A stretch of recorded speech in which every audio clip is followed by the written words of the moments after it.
غیر مسلم جو صدقہ کرتا ہے وہ صدقہ نیکی ہے، عبادت نہیں ہے. مسلمان جو صدقہ کرتا ہے زکوٰۃ کی شکل میں وہ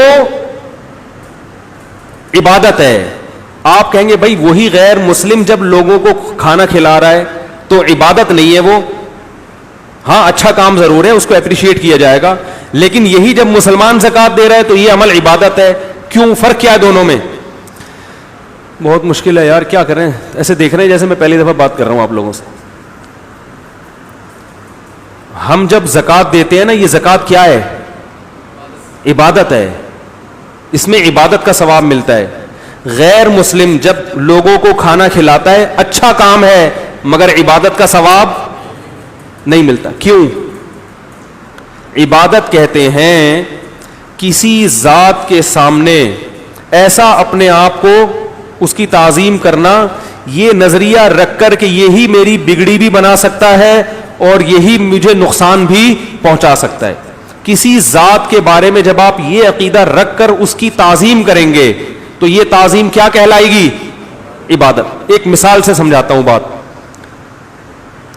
دیکھو آپ اپنے باپ کے سامنے دو زانوں بیٹھتے ہو تعظیم سے، جیسے ہم اتحیات میں نماز میں بیٹھتے ہیں نا، یہ بھی تو تعظیم ہے نا، لیکن یہ عمل عبادت بولو نا نہیں کہلائے گا.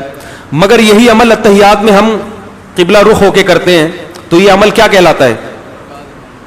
بھائی وہی بیٹھے ہوئے یوں کر کے اور ابا کے سامنے بھی یوں بیٹھے ہوئے، وہ عبادت کہلا رہا ہے اور یہ کیا ہو گیا بھائی؟ یہ عبادت نہیں. عمل تو ایک جیسا ہے بالکل. آپ کہہ سکتے ہیں اس میں ہم اتحیات پڑھ رہے ہیں اس میں نہیں پڑھ رہے، تو چلو اتحیات کی مثال نہیں، رکوع کی مثال لے لو. آپ اپنے ابا کے سامنے یوں کر کے جھکتے ہیں، یہ عمل تعظیم کہلائے گا، عبادت نہیں کہلائے گا. لیکن ہم جب اللہ کے سامنے نماز میں رکوع میں جھکتے ہیں تو یہ رکوع کیا کہلاتا ہے؟ چاہے سبحان ربی العظیم نہ بھی پڑھے ہم، پھر بھی یہ کیا ہو گیا؟ یہ عمل عبادت بن گیا. وہی جھکنا ادھر عبادت اور ادھر تعظیم، عبادت نہیں ہے. اچھا مجھے ایک بات بتاؤ، اور یہ میں مثال سے سمجھاتا ہوں. فرشتوں نے آدم علیہ السلام کو سجدہ کیا، سر زمین پہ رکھ دیا، یہ عمل عبادت تھا؟ اگر عبادت ہوتا ہے تو اس کا مطلب اللہ نے ان کو اپنے علاوہ کسی اور کی عبادت کا حکم دے دیا نا. لیکن یہی سجدہ ہم اللہ کو کرتے ہیں تو یہ عمل کیا کہلاتا ہے؟ عبادت. تو وہی ایک ہی جیسا عمل ہو رہا ہے، ایک عمل عبادت ہے اور ایک عمل عبادت بولو نہیں ہے. فرق کیا ہے؟ فرق یہ ہے کہ جب اللہ کے سامنے ہم جھکتے ہیں تو ہمارا یہ نظریہ ہوتا ہے کہ جس ذات کے سامنے ہم جھک رہے ہیں وہ علی کل شیء قدیر ہے، وہ ہمیں نقصان بھی پہنچا سکتا ہے بغیر کسی لاجک کے اور فائدہ بھی پہنچا سکتا ہے. جس میں یہ طاقت ہے تو یہ طاقت ہمیں مجبور کرتی ہے کہ ہم اس کے سامنے سر جھکائیں، تاکہ وہ ہماری بگڑی بنا بھی سکتا ہے اور ہماری بگڑی بگاڑ بھی سکتا ہے. تو اس نظریے سے جب جھکا جاتا ہے، یہ جھکنے میں اور اس نظریے کے بغیر جھکا جاتا ہے، اس جھکنے میں زمین آسمان کا فرق ہے. یہ جھکنا انتہائی درجے کی تعظیم ہے اور اس طرح سے جھکنا انتہائی درجے کی تعظیم نہیں ہے. دیکھو لوگ اپنے ابا اماں کے بھی پاؤں چوم لیتے ہیں نا، پاؤں پہ ہاتھ لگاتے ہیں. کیوں؟ بھائی ابا ہیں، ان کی خدمات ہیں، ان کے احسانات ہیں، چلو جی ابا کے پاؤں پہ ہاتھ لگا لیا. لیکن یہی پاؤں مشرک لوگ اپنے پیروں کے بھی ہاتھ لگاتے ہیں. کیوں؟ یہ نظریہ رکھ کر کہ یہ پیر اس قابل ہے کہ اس کے پاؤں کو چوما جائے اور جھکا جائے اس کے سامنے، کیونکہ یہ مجھے بگڑی بھی بنا سکتا ہے اور یہ میری بگڑی بگاڑ بھی سکتا ہے. تو دونوں قسم کی تعظیموں میں جو جذبات ہوں گے نا آپ کے اندر کے، ان جذبات میں زمین اور آسمان کا فرق ہوگا. جب بت کے سامنے جھکا جاتا ہے تو خدا سمجھ کے جھکا جاتا ہے کہ یہ بگڑی بنا سکتے ہیں، اور جب والدین کے سامنے کوئی ایسے جھکتا ہے، جائز تو نہیں ہے جھکنا لیکن وہ عبادت نہیں کہلائے گا. تو عبادت کا مطلب کیا ہوا؟ میں عربی تعریف نہیں کر رہا، آسان الفاظ میں آپ کو سمجھا رہا ہوں کیونکہ اصطلاحات میں جائیں گے مشکل. عبادت، یہ جلدی سے بس اس موضوع کو سمیٹ کر آج کی بات ختم کرتا ہوں تاکہ جو قرآن میں جگہ جگہ عبادت آئی ہے نا، یہ عبادت کا تصور دماغ میں بیٹھ جائے. تو عبادت کیسے؟ کسی کی انتہائی درجے کی تعظیم کرنا، یہ سمجھ کے کہ یہ اس کو مجھ پر قدرت حاصل ہے اور یہ جو چاہے کر سکتا ہے. اس نظریے کے ساتھ جب آپ کسی کی تعظیم کریں گے تو یہ تعظیم کیا کہلائے گی؟ عبادت. اب یہ تعظیم کبھی جسمانی ہوتی ہے, کبھی مالی ہوتی ہے, کبھی قولی ہوتی ہے. جیسے ہم کہتے ہیں التحیات للہ والصلوات والطیبات, کیا مطلب؟ قولی تعظیم بھی کس کی؟ اللہ کی. والصلوات جسمانی تعظیم بھی کس کی؟ بولنے میں کوئی گورنمنٹ نے پابندی لگائی ہے, ذرا اونچا بولنے نا. جسمانی تعظیم بھی کس کی ہوگی؟ اللہ کی. والطیبات اور مالی تعظیم بھی کس کی ہوگی؟ اللہ کی. تو پتہ چلا تعظیم کتنی قسم پر ہے؟ 3 طرح سے. مثلا آپ کسی کی تعریف کرتے ہو, آپ بہت اچھے ہو, آپ بہت اچھے ہو, آپ بہت اچھے ہو, یہ عمل عبادت نہیں ہے, کیونکہ آپ بہت اچھے ہو بس, اور کیا ہے؟ آپ بار بار کہتے رہو بہت اچھے بھائی, بہت اچھے انسان ہو, آپ تو بڑے خوبصورت ہو, آپ تو بڑے طاقتور ہو, بس. لیکن یہی سبحان اللہ الحمدللہ جب اللہ کے بارے میں کہتے ہو تو یہ عمل کیا کہلاتا ہے؟ عبادت. کیوں؟ ہم اللہ کی زبان سے تعظیم کر رہے ہیں یہ نظریہ رکھ کر کہ وہ ہماری بگڑی بنا بھی سکتا ہے اور ہماری بگڑی بگاڑ بھی سکتا ہے اور ہر چیز پر طاقت اور قدرت ہے. یہ نظریہ ذہن میں رکھ کر جب اللہ کی تعریف کی جائے گی تو یہ عمل کیا کہلائے گا؟ عبادت. تو یہ قولی عبادت. روزہ آپ کسی کے لیے بھوکا پیاسا رہتے ہو, لوگ ہیں نا اپنے عاشق کے لیے کھانا چھوڑ دیتے ہیں, معشوق کے لیے, عاشق غلطی ہو گئی, کھانا چھوڑ دیا, عبادت تھوڑی کہلائے گا بھائی. آپ کو ہڑتال چل رہی ہے, بھوک ہڑتال, کیونکہ آپ کو پتا ہے کمزور آدمی ہے, بس منانے کے لیے کر رہا ہوں تاکہ کچھ وقت بھوکا رہوں گا تو شاید ترس آ جائے. لیکن یہی روزہ جب آپ اللہ کے لیے رکھتے ہو تو یہ عمل کیا کہلاتا ہے؟ کیوں؟ اب آپ اس لیے نہیں رکھ رہے کہ آپ کو اس سے عشق ہے, وہ وجہ ہے لیکن وہ دوسرے درجے میں. اصل وجہ کیا ہے؟ مالک ہے, ہر چیز پر اس کو طاقت اور قدرت ہے. تو اس نے کہا کہ بھوکے رہو, تو اب ہم کیا کریں گے؟ بھوکے رہیں گے. ہاں یہ فرق ہے کہ دنیا میں جب کسی کو خوش کرنے کے لیے بھوکا رہا جاتا ہے تو اپنی مرضی سے, گھنٹے بھی آپ کے اپنے ہوتے ہیں, کتنی دیر رہنا ہے, کیا کیا چھوڑنا ہے, چپکے چپکے کیا کھانا ہے. کئی لوگ بھوک ہڑتال کرتے ہیں مگر چپکے چپکے کھا رہے ہوتے ہیں وہ. لیکن جب اللہ کو خوش کرنے کے لیے عبادت کی جائے گی تو وہ طریقہ ہی ہے جو اللہ نے بتایا, اخفل طریقہ نہیں چلے گا. تو ایسے ہی یاد رکھو کہ اسی طرح مالی عبادت بھی ہوتی ہے. آپ کسی کو گفٹ دے دیتے ہیں اس کو خوش کرنے کے لیے, یہ عبادت نہیں ہے. کیوں؟ آپ کا یہ نظریہ ہی نہیں ہے کہ یہ اس کو قدرت حاصل ہے, اس کو سلطنت حاصل ہے, یہ آپ کا بگاڑ بھی سکتا ہے اور آپ کا بگڑی بنا بھی سکتا ہے. آپ کو پتا ہے میری طرح کمزور آدمی ہے, گفٹ لے لو, خوش ہو جاؤ, خوش کریں.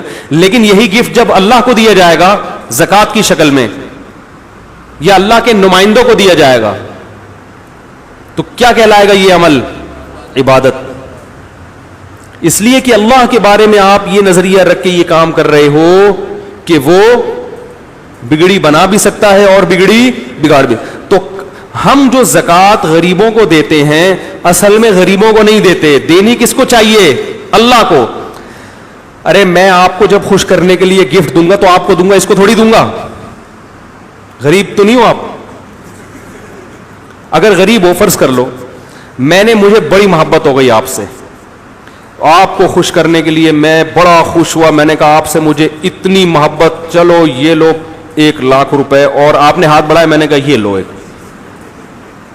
میں آپ کو خوش کرنے کے لیے کیا کر رہا ہوں؟ اگلا بولے گا دعوے مجھ سے محبت کے اور دے کس کو رائے, تو یہ کوئی بات بنتی نہیں ہے نا.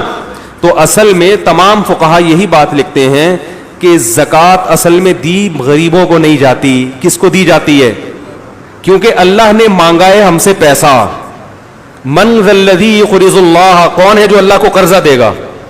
اللہ نے تو گفٹ بھی نہیں مانگا, اللہ نے کیا مانگا ہے کہ بھئی مجھ سے محبت ہے, مجھے سمجھتے ہو کہ میں مال میں برکت بھی دے سکتا ہوں اور مال کو گھٹا بھی سکتا ہوں, میرے بارے میں یہ نظریہ ہے کہ میں سب کچھ کر سکتا ہوں, پیسہ نکالو, پھر دو نا پیسہ. اب جس کو ڈر ہو کہ دوں گا تو ہلاک نہ ہو جائے, اس کا مطلب تم اللہ کو علی کل شیء قدیر نہیں سمجھتے. اور اللہ کہہ رہے قرضہ دو, میں کون سا گفٹ مانگ رہا ہوں, میں واپس لوٹا دوں گا. قرضہ تو کم محبت, جس سے زیادہ محبت نہیں ہوتی وہ کہتا ہے یار میں کون سا گفٹ مانگ رہا ہوں, وہ پیسے دے دے واپس کر دوں گا. ایسا ہی ہے نا, تو اللہ قرضہ اس لیے مانگ رہا ہے کہ اللہ غفور الرحیم ہے, اس نے اپنے بندوں پر کو زیادہ نہیں آزمایا, اس لیے اللہ کہتے ہیں کہ مجھے گفٹ مت دو, مجھے کیا دو, قرضہ دے دو, واپس دوں گا, واپس, تسلی بھی ہے اس میں.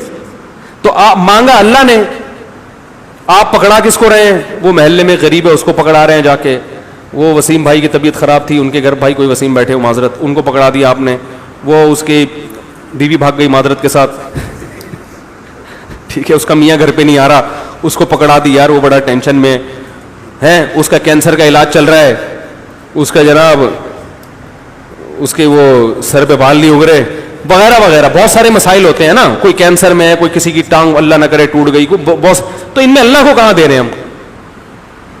تو تمام فقہا کہتے ہیں کہ زکوٰۃ کس کا حق ہے, اللہ کا, اور اللہ مانگ رہا ہے, لیکن اللہ خود سے وصول نہیں کرتا. جیسے بڑے سیٹھ لوگ ہوتے ہیں نا, وہ آپ سے پیسے مانگیں کہ بھائی تمہاری اتنی پیمنٹ بنتی ہے, وہ ذرا پہنچا دینا.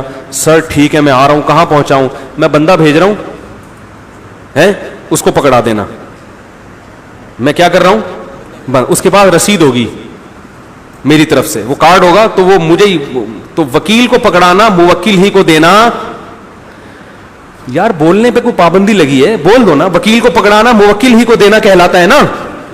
تو یہاں بھی ایسا ہوتا ہے کہ اللہ نے کہا مجھے دو پیسہ, مجھے, کیونکہ جب عبادت اللہ کی ہے تو پیسہ کس کو دینا پڑے گا, اللہ کو, اللہ کے علاوہ دیں گے نہیں چلے گا, تو اللہ کو دینا پڑے گا. تو ہم نے کہا اللہ ہم پیسے لے کے گھوم رہے, کدھر دیں بتا, تو اللہ نے کہا میں آسمان سے زمین پہ نہیں آ رہا, ادھر فلاں علاقے میں جاؤ, فلاں علاقے میں جاؤ, جن کے پاس پرچیاں ہوں گی ان کو دے دو. اللہ وہ پرچی کیا ہے, تو اللہ کہیں گے یہ علامتیں ہیں, وہ علامتیں یہ ہیں کہ جس کے پاس 52.5 تولے چاندی کے برابر بھی پیسے نہیں ہیں, ہیں بھائی تقریباً 45,000 بنتے ہیں آج کل, اتنے پیسے بھی نہیں ہیں, کوئی اضافی پلاٹ بھی نہیں ہے, سونا بھی نہیں ہے, چاندی بھی نہیں ہے, تو اس کو جا کے پکڑا دو, وہ میرے نمائندے ہیں جو زمین میں,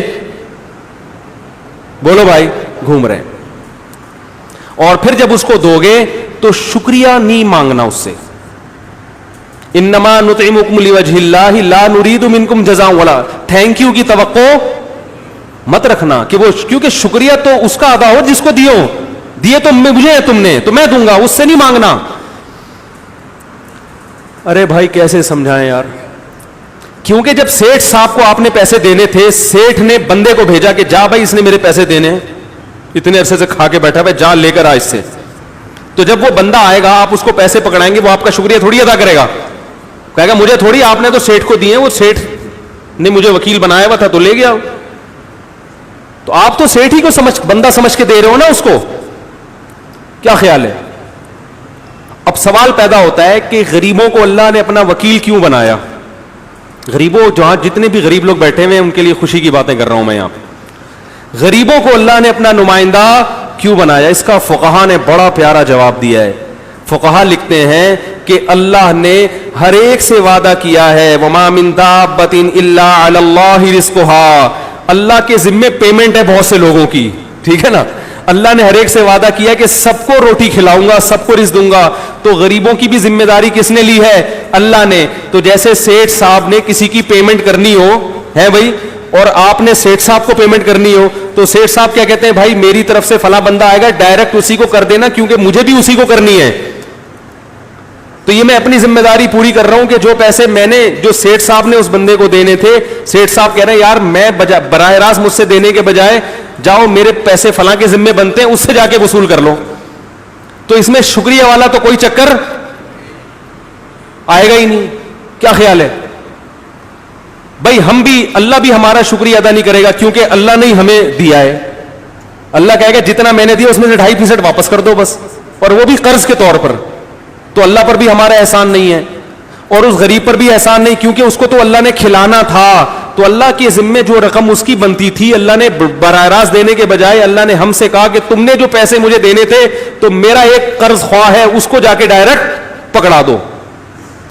تو اس لیے کسی غریب کو بھی اس میں زکوٰۃ میں آپ کا شکریہ ادا نہیں کرنا, نہ آپ نے اس سے شکریہ لینا ہے, کیونکہ جو آپ کی پیمنٹ تھی, جو آپ نے اللہ کو کرنی تھی, تو اللہ آپ کو کہہ رہا ہے اس کو دے دو جس کو اللہ نے پیمنٹ دینی ہے.